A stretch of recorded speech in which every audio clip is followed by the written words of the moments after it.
В регионах с высокими показателями по заболеваемости коронавирусом следует усилить режим ограничений. Об этом на заседании Координационного совета по борьбе с COVID-19 заявила главный санитарный врач России Анна Попова.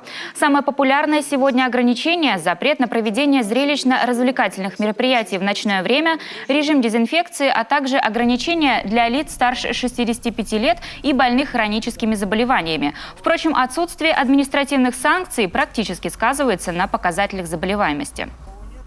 Сохраняются показатели заболеваемости коронавирусной инфекцией выше среднероссийского уровня. И это Магаданская, Архангельская, Ульяновская области, Сахалинская, Костромская, Иркутская, Пензенская области, Карачаево-Черкесская республика, Республика Коми, Хакасия, Ингушетия, Забайкальский край. К сожалению, при абсолютно четких показателях и показаниях эпидемиологической обстановки к тому, чтобы вводить дополнительные ограничительные меры и жестко их контролировать, в ряде субъектов этого не происходит.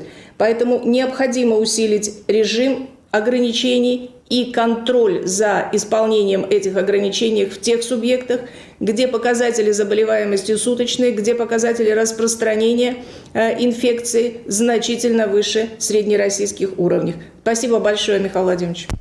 Да, Анна Юрьевна, спасибо. В принципе, я поддерживаю то, что вы сказали. Надо здесь подготовить тогда поручение, внести соответствующие изменения. И также хочу обратить внимание руководителей субъектов Российской Федерации в тех регионах, где ограничительные мероприятия были введены своевременно, ситуация с заболеваемостью управляема.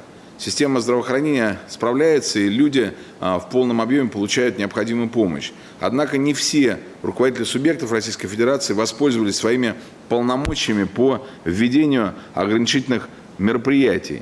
И оперативным штабам регионов необходимо анализировать ситуацию и вводить такие меры точечно в тех муниципалитетах, где отмечается напряженность, и там, где нагрузка на систему здравоохранения особенно велика. Это позволит без серьезных последствий для экономики снизить заболеваемость, сохранить жизни и здоровье наших людей. Глава Коми накануне продлил запрет на проведение культурно-массовых, зрелищных, спортивных и иных массовых мероприятий до 15 декабря. Отдельное исключение сделано для театров, кинотеатров и концертных организаций. Им разрешено работать, но необходимо обеспечить соблюдение социальной дистанции в 1,5 метра.